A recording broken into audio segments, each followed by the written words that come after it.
স্বাধীন মুসলিম রাষ্ট্রে যে পরিমাণ দ্বীনের আলোচনা আমরা শুনি, পৃথিবীর অন্য কোনো রাষ্ট্রে এইভাবে উন্মুক্তভাবে দ্বীনি আলোচনা এত ব্যাপক আকারে হয় না। আমাদের দ্বীনের কিছু আলোচনা শোনার সুযোগ হয় জুমার বয়ানের সময়, প্রতি সপ্তাহে।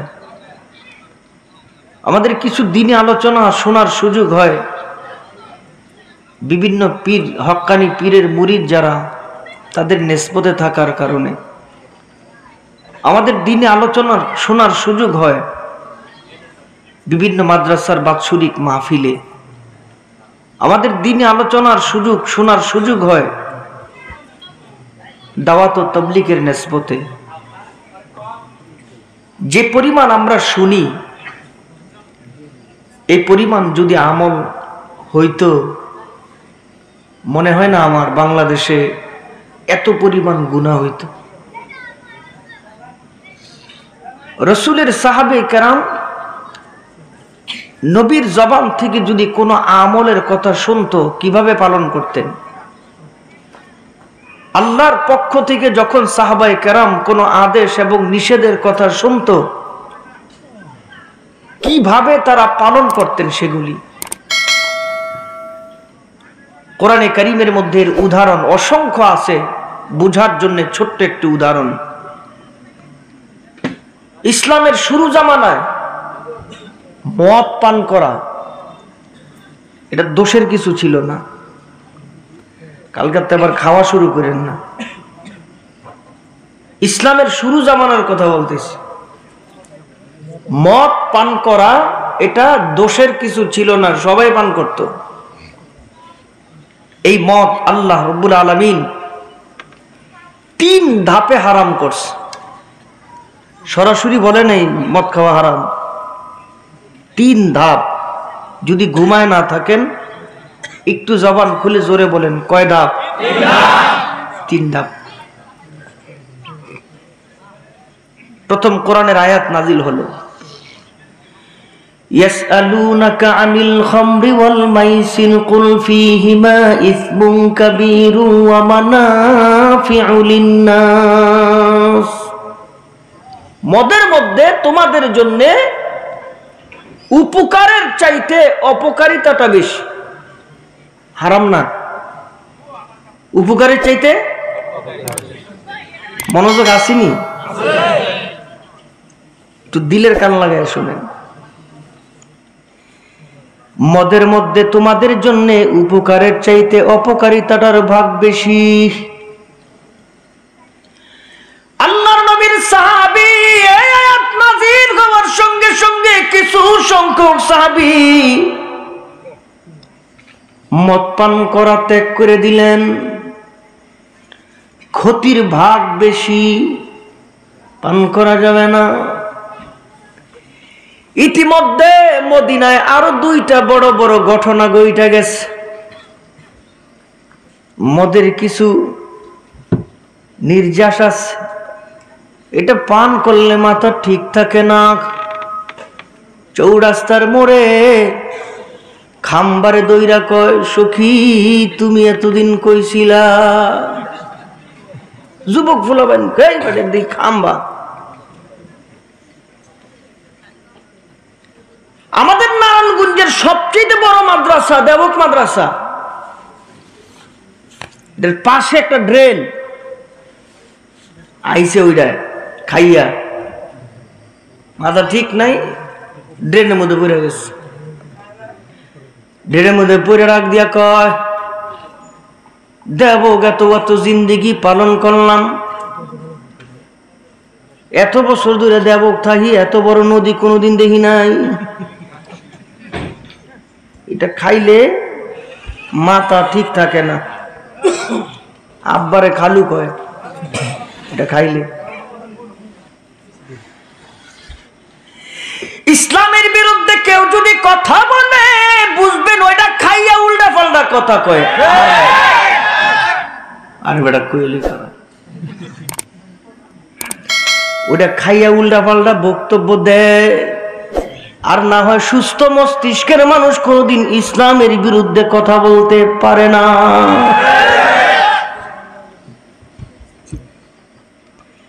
মুহাজির সাহাবী আর আনসার সাহাবী ঝগড়া লেগে গেছে গা বংশ লইয়া।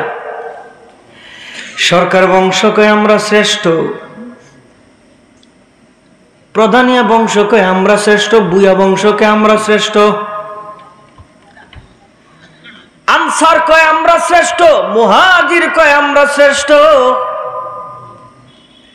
পাশে ছিল লোহার গদা, মাথায় দিছেন বাড়ি, রক্ত বের হয়ে গেছে, বিচার চলে গেছে রসুলের দরবারে।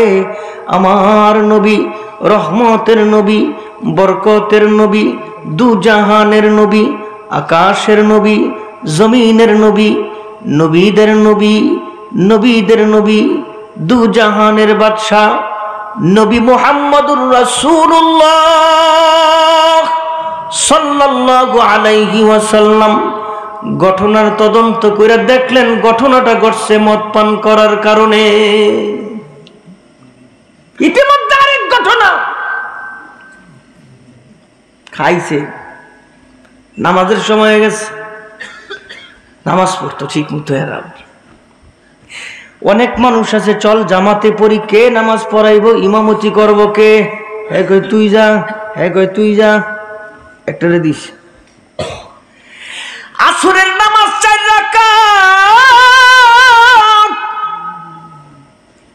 ইমাম ইমামতির মুসল্লায় যাইয়া 3 রাকাত নামাজ পড়া সালাম ফিরাই দিছে, লোকমা টোকমা কেউ দেয় নাই। নামাজের পরে মুসল্লিদের ভিতর থেকে ডাক দেখে, হুজুর নামাজ হয় নাই। কয় কে? কয় নামাজ হইছে 5 রাকাত।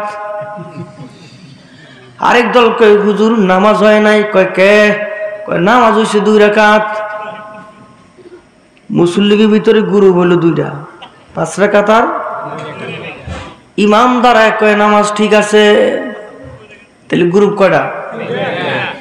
এ মনোযোগ আসেনি জোরে, গ্রুপ কয়টা? 3টা হইছে। মুসল্লিদের ভিতরে 2টা আর ইমাম 1 গ্রুপ। বিশ্ব নবীর কাছে বিচার গেছে, আমার নবী ঘটনার তদন্ত করে দেখলেন এটা ঘটছে মদ পান করার কারণে।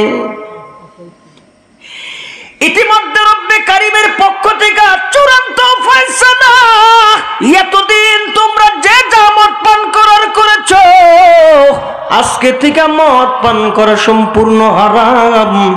আমার নবী কয়েকজন সাহাবীরে ডাক দিয়া কয়, এই এলান মদিনার অলিতে পৌঁছায়া দাও, এই এলান মদিনার গলিতে পৌঁছায়া দাও, এই এলান মদিনার ঘরে ঘরে পৌঁছায়া দাও, এই এলান মুসলমানদের কানের মধ্যে পৌঁছায়া দাও। কয়েকজন সাহাবী নবীর হুকুমে মদিনার অলিতে গলিতে এই আদেশ শোনান, মদ পান করা হারাম। রবের পক্ষ থেকে আয়াত নাজিল হয়ে গেছে, এতদিন তোমরা যে যা মদ পান করেছো আর তোমরা মদ পান করতে পারবে না, মদ পান করা সম্পূর্ণ হারাম। সাহাবায়ে কেরাম অলিতে গলিতে ঘুরে ঘুরে রবের এই এলানটা শোনায় দিয়া নবীর কাছে আইসা কারগুজারি শোনায়। আল্লাহর নবী বলেন কি অবস্থা? সাহাবায়ে কেরাম বলেন, দিনের নবীজি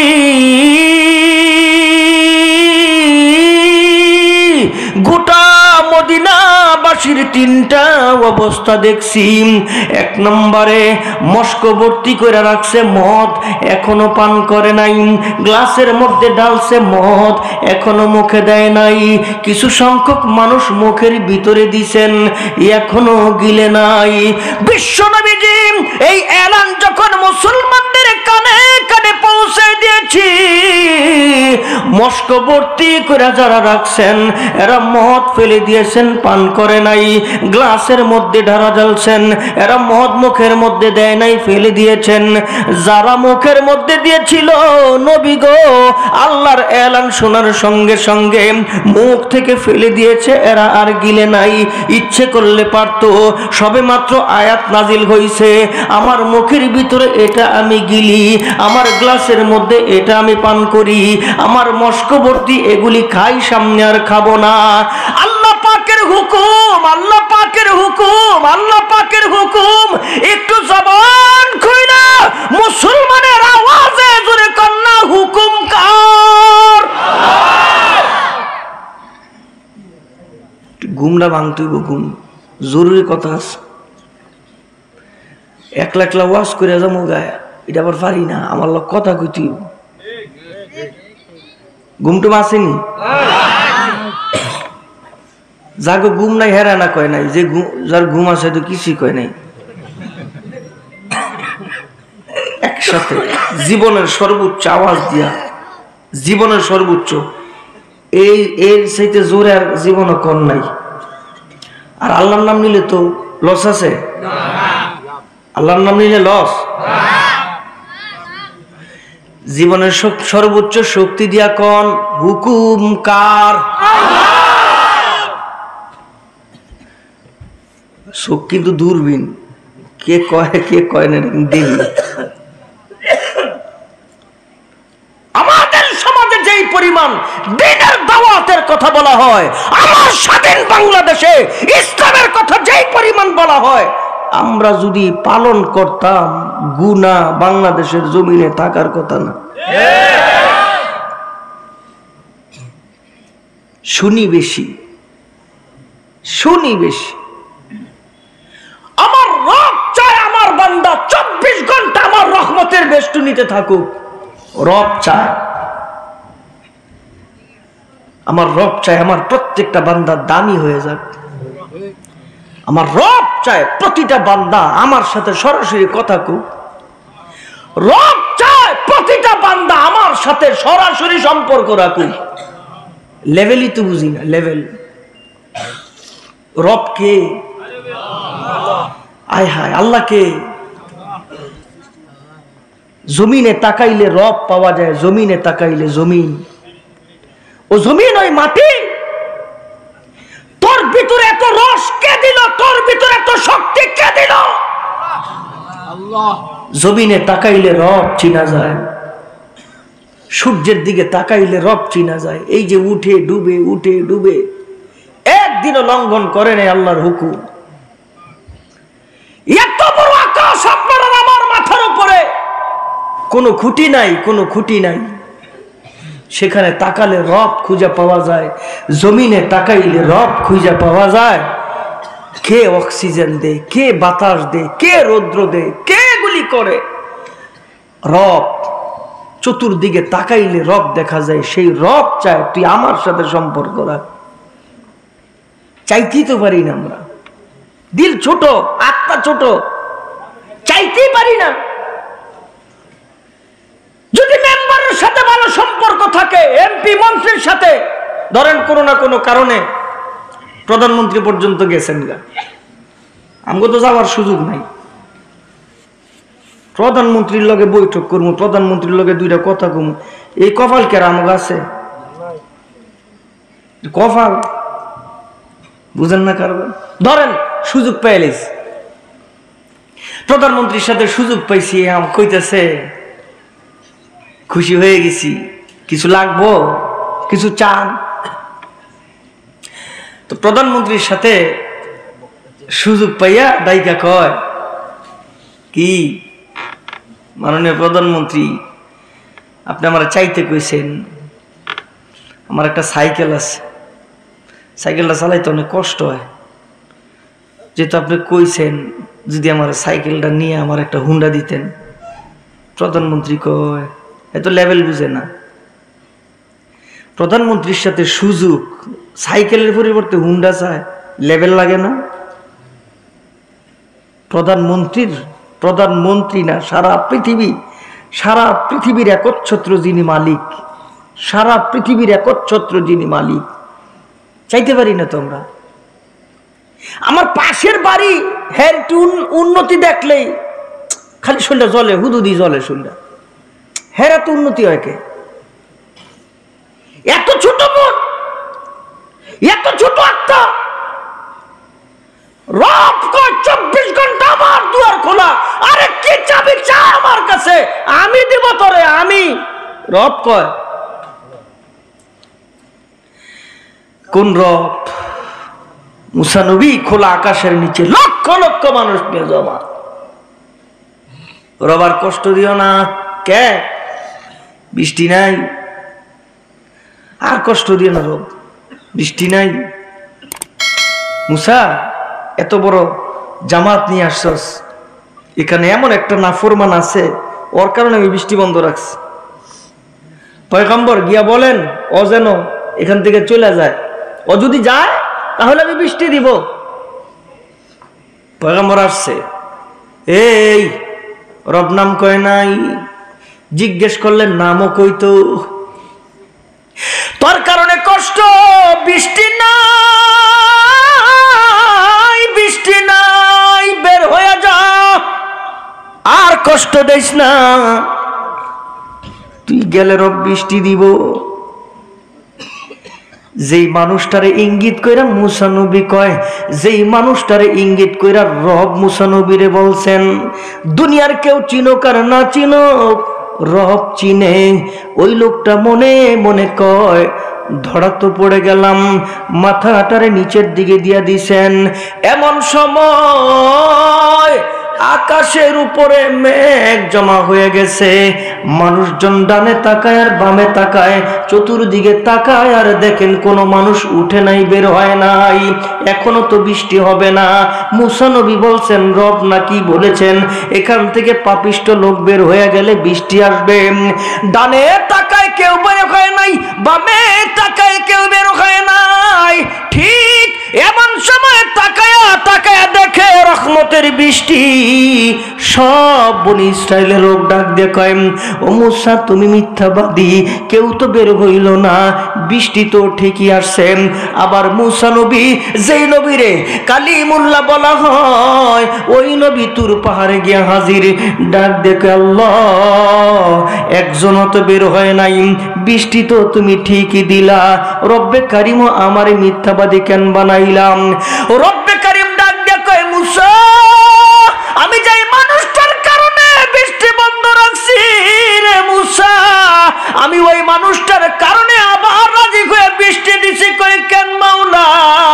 মুসা রে আমার বান্দা মাথাটারে নিচের দিকে দিয়া আমার দিল থেকে যেইভাবে ডাক দিছে, আমার আরশে আজিম পর্যন্ত থরথর কইরা কাঁপতেছেন।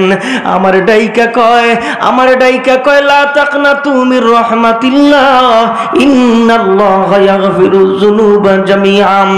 ও মালিক আমি এখান থেকে উইঠা গেলে সবাই আমারে চিনব পাপী হিসাবে, আমারে যদি চিহ্নিত করো তোমার তো কোনো লাভ নাই। অন্তর্যামী তুমি, দিলের সব খবর জানো তুমি, দিলের কথা শোনো তুমি। ও রব আমারে বেজ্জতি কইরো না। মুসা রে এমন কইরা কাকুতি মিনতি কইরা যদি তোমার কাছে বলতো তোমারও মায়া লাগতো, পৃথিবীর সমস্ত মানুষের মায়া লাগতো। এই জন্যে আমি রব ওর প্রতি খুশি হইয়া আবার আকাশ থেকে রহমতের বৃষ্টি দিয়া গোটা পৃথিবী ভিজাইয়া দিছি। ওই রব চাই দিলের সেই টান, যেই ডাক, রবকে আমার ওইভাবে ডাক। অর্থ পাইলে সুখ পাইছস, আমারে ভুইলা গেছস, আমি রব ওই ডাক শোনার জন্য তোরে পছন্দ করি, আবার অর্থ আমি ছিনাই নেই। আমি রব তোর ওই দিলের ডাক শোনার জন্য আমি তোর সুখ কেড়ে নেই। তার কারণ হলো অর্থ গেলে আবার ওই দিল দিয়ে আমারে ডাকবি, ধন সম্পদ গেলে আবার ওই দিল দিয়ে আমারে ডাকবি। ওই তোর অসুস্থ বানাইলে বিছানায় কাতরাবি আর বলবি ও রব আমি এই ডাক শুনতে চাই। সুখে থাইকা যদি ডাকতে পারোস আমার কোনো আপত্তি নাই। আমি চাই আমার বান্দা দিলের ওই ডাকটা আমারে দেখ। সুবহানাল্লাহ। হায় হায় হায় মুসলমান, ও মুসলমান, সারা পৃথিবীতে আজকে 200 কোটি মুসলমানের সংখ্যা, 200 কোটি। 200 কোটি মুসলমানের সংখ্যা সারা পৃথিবীতে। 200 কোটি মুসলমান। স্বাধীন না আমরা? বাংলাদেশের মুসলমান স্বাধীন না আমরা? কেন? 90% মুসলমানের দেশে মুসলমান যা কইব তাই তো পার্লামেন্টে পাশ হওয়ার কথা, হয় না তো? আমাকে কোনো দাম নাই, আমরা শুধু সংখ্যায়, কিচ্ছু নাই। আমার নবী শেষ নবী, পার্লামেন্টে এই আইন দিয়ে পাস করাইতে পারি না। আমার নবী শেষ নবী, আমার নবী শ্রেষ্ঠ নবী। একটু জোরে কর না, আমার নবীর পরে কোন নবী জোরে কোন আছে? এটা মুসলমানের দাবি।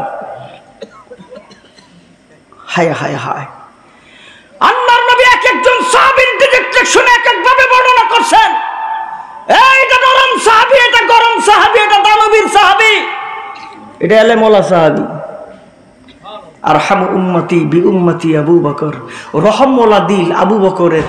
কিয়ামত পর্যন্ত যত উম্মতে মুহাম্মদী আসবে, আবু বকরের মতন রহম দিলওয়ালা একজন উম্মত আর আসবে না।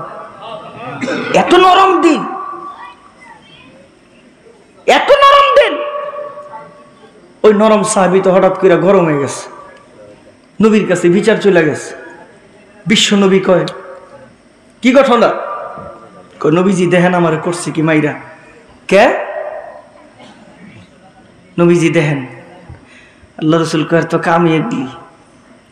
নবীজি ইঙ্গিত করতেছে হযরত ওমরের দিকে। ওমরের কাজই তো এগুলি। ইসলাম ধর্ম গ্রহণ করলেন, দেখেন গুহার ভিতর থেকে গুনগুন আওয়াজ। ইসলাম ধর্ম গ্রহণ করলেন, দেখেন ঘরের ভিতর থেকে মিষ্টি সুরে গুনগুন আওয়াজ। ইসলাম ধর্ম গ্রহণ করলেন, পাহাড়ের ওই পার থেকে গুনগুন আওয়াজ। নবীজি কিসের আওয়াজ? কয় কোরআনের আওয়াজ। নবীজি কিসের আওয়াজ? কয় আল্লাহু আকবরের আওয়াজ। নবীজি কিসের আওয়াজ? কয় কালিমার আওয়াজ। নবীজি কয় কিসের আওয়াজ? ওমর কয় কিসের আওয়াজ? নবী কয় ইসলামের সব বাণীর আওয়াজ। কাউহল হক, এগুলি কি সব হক? এগুলি সব সত্য? নবীকে নাম, হ্যাঁ এগুলি সব সত্য, এগুলি আল্লাহর বাণী, সব সত্য। ওমর কয় সত্য যদি হয় তাইলে লুকায়া কেন? সত্য যদি হয় তাইলে গোপনে কেন? নবীজি আর সত্য লুকায়া হবে না, আর সত্য গুহার ভিতরে হবে না, আর সত্য ঘরের ভিতরে হবে না, আর সত্য পাহাড়ের চিপায় হবে না। এবার সত্য হবে রাজপথে, এবার সত্য হবে খোলা আকাশের নিচে, আল্লাহর জমিনে আল্লাহর কথা চলবে। আল্লাহ রসুল কয় সময় হয় নাই। হযরত ওমর কয় আমি মুসলমান, ওমর মুসলমান, এখনো যদি সময় না হয় কবে হইব? নবীজি আর কিছু কয় না। হযরত ওমর কয় এই লুকায়িত সাহাবী বের হও, আসছে। এক ঘরের সাহাবী বের হও, আসছে। এই পাহাড়ের ওই পারের সাহাবী আসো। সব আসছে, সংখ্যায় খুব কম। এই সমস্ত সাহাবীদেরকে নিয়ে কাবাগরের আঙ্গিনার দিকে রওনা হয়ে গেছে। রওনা দিয়া কাবাগরের কাছে যখন গেছে, ওমরের পিছনে সংখ্যায় কম অল্প সাহাবী। হযরত ওমরের শরীরের রক্ত গরম হয়ে গেছে। হযরত ওমর ওই দিনও একটা তাকবীর দিছে, আমি ওমরের তাকবীর দিব, আর পেছনে সাহাবায়ে কেরাম আল্লাহু আকবারের তাকবীর দিছে। সেই তাকবীর আপনারা বলবেন। হযরত ওমর হাত উঁচু করে কয় নারায়ে তাকবীর, আরে আরো জোরে নারায়ে তাকবীর, নারায়ে তাকবীর। ইসলামের শত্রুরা হুঁশিয়ার, সাবধান, কাফের কাফের, কাদিয়ানীরা কাফের, নবীর পরে নবী নাই, পালানো নাই, নারায়ে তাকবীর। আবু জাহেলের কানে গেছে। আবু জাহেলকে কে? আমার এলাকায় জোরে নারায়ে তাকবীর দেয় কে? আমার এলাকায় জোরে আল্লাহু আকবার কয়। অস্ত্র শস্ত্র সংখ্যায় অনেক বেশি। আবু বকর সিদ্দিক তরবারি হাতে নিয়ে, আবু জাহেল তরবারি হাতে নিয়ে, সংখ্যায় বেশি। কাবাগরের আঙ্গিনায় আইসা দেখে হযরত ওমর সামনে দাঁড়ানো, পিছনে সাহাবী। সুবহানাল্লাহ।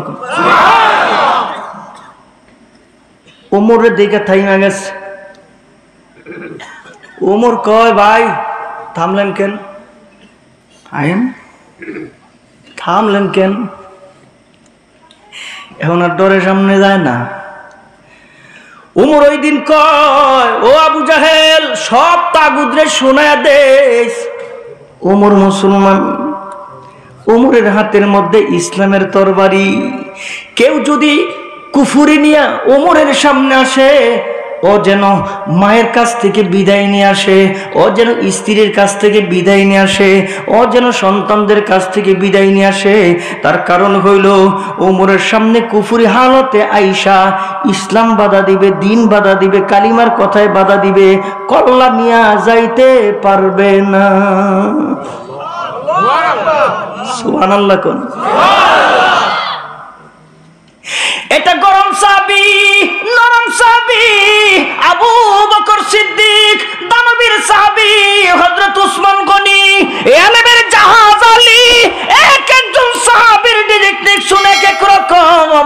আল্লাহর নবী কয় এটা রহমওয়ালা, এটা গরম, এটা দানবীর, এটা এলেমওয়ালা। আরেকটা বুজুর্গ শুধু আল্লাহ আল্লাহ কয়। এক একজন সাহাবীর এক এক ভাবে নসুল বর্ণনা করেন। বন্ধুগণ আমার, আল্লাহর নবীর সঙ্গে আবারও সেই উমর মসজিদে নববীতে বসা। এমন সময় আমার নবীরে কষ্ট দেওয়ার জন্য এক ইহুদি কাফের আইসা মসজিদে নববীতে নবীরে কষ্ট দেওয়ার জন্য দাঁড়ায়া পেশাব করা আরম্ভ করছেন। হযরত উমর রসুলের সামনে বসা। হযরত উমর শুধু এমনি তাকাইছে। উমর যদি এমনি চাই বেটার পেশাব থাকবো, নবী তো সামনে বসা। নবী কই উমর বস, কিছু করা যাবে? আচ্ছা, রসুলের হুকুম জোরে কন্যা অমান্য করার কোন সুযোগ আছে? উমর খালি এমন করে এমন করে, শরীরটা জানি কেমন লাগে বুঝেন না। আল্লাহ নবী কই উমর পেশাবটা শেষ করতে দাও। উমর একটু খুশি হয়েছে।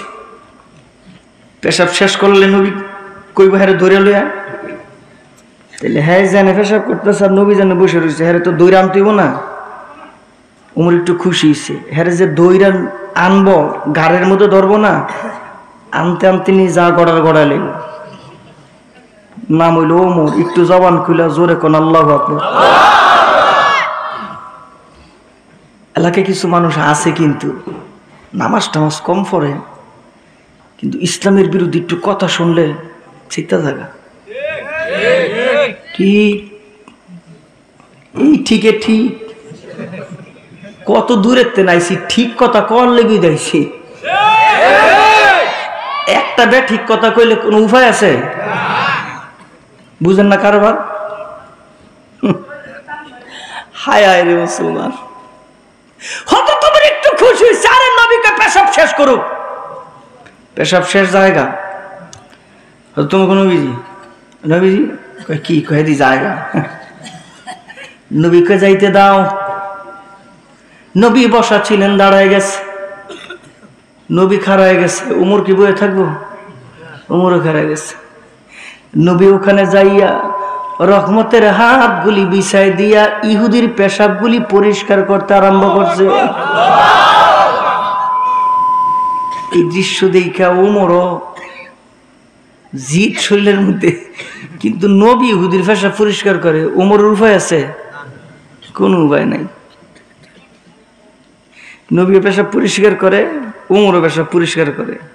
এই দৃশ্যগুলি ওই ইহুদি বাহির থেকে দাঁড়ায় দাঁড়ায় দেখতেছে। দৌড়াইছে ভিতরে, নবীজি কষ্ট দেওয়ার লেগে আইছিলাম। ইসলাম যে এত সুন্দর আমার ধারণা ছিল না। নবীর আখলাক, নবীর চরিত্র যে এত সুন্দর ধারণা ছিল না। হামাসের মুজাহিদ ঘরের ভিতরে ঢুকছে, বলা নারী থরথর করে কাঁপতেছে, শিশুরও কাঁপে। কেন? মুসলিম সন্ত্রাস ঘরের ভিতরে ঢুকে গেছে। ওদের ধারণা মুসলমান সন্ত্রাস। পশ্চিমারা ধারণা ঢুকায় মুসলমানরা সন্ত্রাস। হামাসের মুজাহিদরা কয় মা ভয় পায়েন না, মা ছোট্ট ছোট্ট বাচ্চাদের মাথায় হাত বুলায় কয় সোনামণিরা ভয় পাইও না, আমরা সন্ত্রাস না। ইসলাম সুন্দর, এর চাইতে পৃথিবীতে সুন্দর কোনো জিনিস নাই। ভয় পাইও না, তোমরা তোমরা ভয় পাইও না। ইসলাম সভ্যতা শিখায়, ইসলাম শান্তি শিখায়, ইসলাম মানবতার কল্যাণে কাজ করতে শিখায়, ইসলাম দুস্থ মানুষের পাশে দাঁড়াতে শিখায়, ইসলাম অসহায়কে সহযোগিতা করতে শিখায়। সন্ত্রাস ইসলামে শিখায় না। ইসলাম জঙ্গিবাদ ইসলামে ঠাঁই নাই। কয় সর্বনাশ, ঘটনা কি? যুদ্ধ লাগছো তো লাগছো, হামাস তোমাদের বিরুদ্ধে যুদ্ধ করে, তোমরা করো, আপত্তি নাই। কিন্তু ফিলিস্তিনের ছোট্ট ছোট্ট বাচ্চাদেরকে, মানবাধিকারের কথা, অসহায় নারীদেরকে তোমরা মারতেছো, মানবাধিকারের কথা। পৃথিবীতে সবচেয়ে বড় অসভ্য রাষ্ট্র, সবচেয়ে বড় অসভ্য ইহুদি, খ্রিস্টান, কাফের, নাস্তিক আর মুর্তাদারা, ওরা কাপুরুষ, যুদ্ধ করতে জানে না, শিশুর উপর আক্রমণ করতে জানে, অবলা নারীর উপর আক্রমণ করতে জানে, ওরা কাপুরুষ, ওরা যুদ্ধ হতে পারে না, ঠিক কিনা?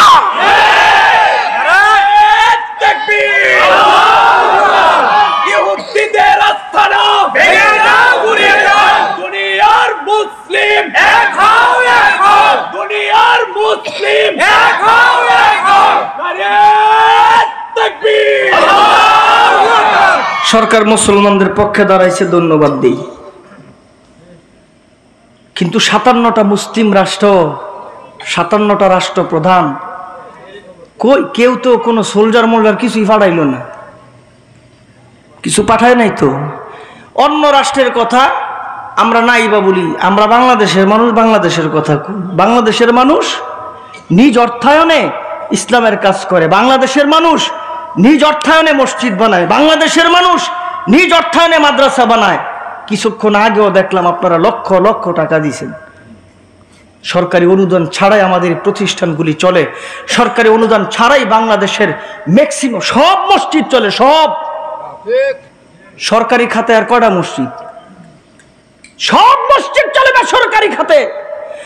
আপনি যদি সাহসী ভূমিকা নিয়ে বলতে পারতেন মুসলমানদের পক্ষে আমরা আছি, ফিলিস্তিন মুসলমানদের পক্ষে আমরা আছি, যুদ্ধ পাঠাইতে চাই, এই দেশের লক্ষ কোটি যুবকেরা অস্ত্র হাতে নিয়ে যুদ্ধ করতে প্রস্তুত, যুদ্ধ করতে প্রস্তুত। আল কোরআনের আলো ঘরে ঘরে জালো, আল হাদিসের আলো ঘরে ঘরে জালো, নারে তাকবীর। আল্লাহু আকবার। আল্লাহ কবুল করুক। একটু জবান খুলা জোরে মোহাব্বতে কন্যা আমিন, আর একটু জোরে কন্যা আমিন। দৃশ্য দেখা, নবীর আখলাক, ব্যবহার, চরিত্র দেখে কাফের মুসলমান হয়ে বিচার নিয়েছে রসুলের কাছে। ওমর মারছে না নবীজি? কয় কে? আবু বকর মারছে আমারে। নবী কয় তুমি আবু বকরের চিনো? আশ্চর্য হয়ে গেছে, আবু বকর মারছে তোমারে? আশ্চর্য হয়ে গেছে। কয় তুমি ভুল করতেছো, তুমি আমার আবু বকরের চিনো না। আর রহম উম্মতি বি উম্মতি আবু বকর, রহম দিল আল্লাহ আবু বকর। এ মারে কেমনে? কোনদিন এই বিচার আসে নাই। আর তোমার চেহারা শুরু দেখে বুঝতেছি মাইটা তো কম দেয় নাই, ইমন মাইরি দিছে। এটা আমার আবু বকর সিদ্দিকের কাজ না। এমন সময় আবু বকর সিদ্দিক নবীর দরবারে হাজির হয়ে যায়, ডাক দিয়া কয় আবু বকর রে চিননি? কয় হ। কই আবু বকর? আবু বকর রে তো চিনি। আবু বকর মারছনি? কয় হ। নবী গো কেন মারছি এটা শুনবেন না? যদি কারণটা শোনেন আপনি রহমতের নবী রক্ত গরম হয়ে যাবে। যদি কারণ শোনেন ধামরায়ের মানুষের রক্ত গরম হয়ে যাবে। যদি কারণ শোনেন বাংলাদেশের মুসলমানের রক্ত গরম হয়ে যাবে। যদি কারণ শোনেন সারা পৃথিবীর মুসলমানদের রক্ত গরম হয়ে যাবে। বলে কেন? তার কারণ হইল আল্লাহর কেউ যদি অপমান করে মুসলমানের সামনে, আদনা ঈমানওয়ালা মানুষ আল্লাহর অপমান সহ্য করতে পারে না। আদনা ঈমানওয়ালা মানুষ নবীর অপমান সহ্য করতে পারে না। আদনা ঈমানওয়ালা মানুষ ইসলামের বিরোধিতা সহ্য করতে পারে না। আল্লাহ আদনা ঈমানদারওয়ালা মানুষ কোরআন হাদিসের বিরোধিতা সহ্য করতে পারে না। বলে কেন? তার কারণ কইলাম আমরা আমাদের জীবনের চাইতে ইসলাম ভালোবাসি, আমরা আমাদের জীবনের চাইতে কোরআন ভালোবাসি, আমরা আমাদের জীবনের চাইতে আল্লাহ আল্লাহর রাসূল ভালোবাসি। বলে কেমনে? তার কারণ কইল মুসলমানদের ইতিহাস নববধূ ঘরে রাই দেইখা তরবারি হাতে লইয়া যুদ্ধের ময়দানে যায়। এই ইতিহাস কাফেরদের নাই, এই ইতিহাস হিন্দুদের নাই, এই ইতিহাস বৌদ্ধদের নাই, পৃথিবীর অন্য কোনো ধর্মের নাই। একমাত্র ইতিহাস হইল মুসলমানদের ইতিহাস। হাতের মধ্যে তরবারি নিয়াম বাসরাতে স্ত্রীকে ঘরের মধ্যে রাইখা হাতের মধ্যে তরবারি লইয়া যুদ্ধের ময়দানে যায়। আমার নবীর সাহাবী বাজারের মধ্যে যায়, বিবাহের বাজার করবে। আমার নবী পাঠাইছে বিবাহের বাজার করবার জন্যে। নবী আমার 400 দিরহাম আবার হাতের মধ্যেও দিছেন। ওই 400 দিরহাম দইয়া বিবাহের বাজার করবার জন্যে বাজারে যায় হাজির। এমন সময় কে জানি ওই বাজারের পাশ দিয়া কয়, আসুনি কেউ নবীর আশেক, আসুনি কেউ আল্লাহর প্রেমে নামটা লেখাইবা। যদি নবীর আশেক থাকো, যদি আল্লাহর প্রকৃত গোলাম থাকো, নবী আমার তামিলদের সঙ্গে যুদ্ধ আরম্ভ করে দিছে। তাড়াতাড়ি যুদ্ধের ময়দানে চলো। এই কথা সাহাবী শোনার সঙ্গে সঙ্গে বিবাহের কথা ভুলে যায়, বাসর রাতের কথা ভুলে যায়। ওই 400 দিরহাম দিয়া একটা ঢাল খরিদ করলেন, একটা তরবারি খরিদ করলেন, একটা কালো কাপড় মাথা থেকে পা পর্যন্ত লাগায়া গোরা খরিদ করে যুদ্ধের ময়দানে রওনা হয়ে গেলেন। সাহাবায়ে কেরাম নবীর কাছে বলেন, নবীজি কোনদিন আমরা ফেরেশতা দেখি নাই, আজকে আমাদের যুদ্ধের ময়দানে ফেরেশতার আগমন। বিশ্ব নবী কয়, ফেরেশতা কোথায়? ওই তো নবী আমাদের পক্ষে যুদ্ধ করে। আল্লাহর নবী যখন তাকায় তাকায়া তাকায়া দেখে কালো কাপড় হাত থেকে সরায়াম তরবারি হাতের মধ্যে নিয়া নারে তাকবীর জবানে আলায় কালিমাতুল্লাহর আওয়াজ জবানে তুমুল বেগে যুদ্ধ করতেছে। ওই কালো হাত দেখে নবী কয়, না না ফেরেশতার হাত নাম, এটা আমার সাদের হাত, এটা আমার সনবীর হাত। আমি তো সাদে সনবীকে যুদ্ধের ময়দানে আসতে বলি নাই, আমি তো সাদকে বাজারে পাঠাইছি বিবাহের বাজার করবার জন্য। ও এখানে আসছে কেমনে? আবার কালো কাপড় মাথা থেকে পা পর্যন্ত লাগাইলো। বড় আশ্চর্য আমার দিনের নবী। তুমুল বেগে যুদ্ধ কাফেরদের নিধন করার পর একটা তীর আইসা সাদে সনমীর বুক দিয়ে ঢুইকা ওই তীরটা পিঠ দিয়ে বের হয়ে গেছেন, উঠ থেকে জমিনের মধ্যে পড়ে গেছেন, ছটফট ছটফট করতে আরম্ভ করছে। কিছু সংখ্যক সাহাবায়ে কেরাম ধরাধরি করে কিনারায় নিয়ে আসছেন। আইসা দেখে জবানটা শুধু নড়ে। কিরে সাহাবী কিছু বলবিনি? কিরে সাহাবী কিছু খাবিনি? ডাইকা বলেন, হ্যাঁ কিছু বলবার চাই। তোর কানটা আমার মুখে লাগাইয়া দে, আমি তোর কানের মধ্যে আমার জীবনের শেষ নিঃশ্বাসের কথাটা শোনায়া দে। কানটা মুখের মধ্যে লাগাই দিছেন। এবার ডাক দেখো সাহাবীরে, আমার মনে হয় আমার প্রাণ পাখি উড়ে যাবে, আমার মনে হয় দেহ থেকে রূহ বের হয়ে যাবে। তার কারণ হলো আমি আমার নাকের গোড়ার মধ্যে মহান আল্লাহর জান্নাতের ঘ্রাণ পাইতেছি। নামাজি মারা গেলে সাথে সাথে আল্লাহ জান্নাত দিবে না, রোজাদার মারা গেলে সাথে সাথে জান্নাত নাই, হজ আর যাকাত দিয়ে মারা গেলে সাথে সাথে জান্নাত নাই। কেউ যদি শহীদ হয়, কেউ যদি শহীদ হয়, কেউ যদি শহীদ হয়, মরতে দেরি, মহান আল্লাহর জান্নাত পাইতে একটা সেকেন্ডও দেরি নাই। ফিলিস্তিনের মা ছোট্ট বাচ্চারে সাজায়া কেমনে সাজাইছে? সাদা কাপড় দিয়া, দেহটা খণ্ড বিখণ্ড, রক্তে লাল দেহ। ওই মা নিজের সন্তানদের সাদা কাপড় দিয়া সাজায়া নিজে খাটটা কাঁধের মধ্যে লইয়া মা হাসতে হাসতে যায় সন্তানরে চিরবিদায় দিতে। পাশ থেকে ডাক দেখে, মা গো, এমন পাষাণ হৃদয়ের মা তো কোনোদিন দেখি নাই। আরে তোমার সন্তানের লাশ কাঁধে কইরা হাসতে হাসতে নিয়ে যাও।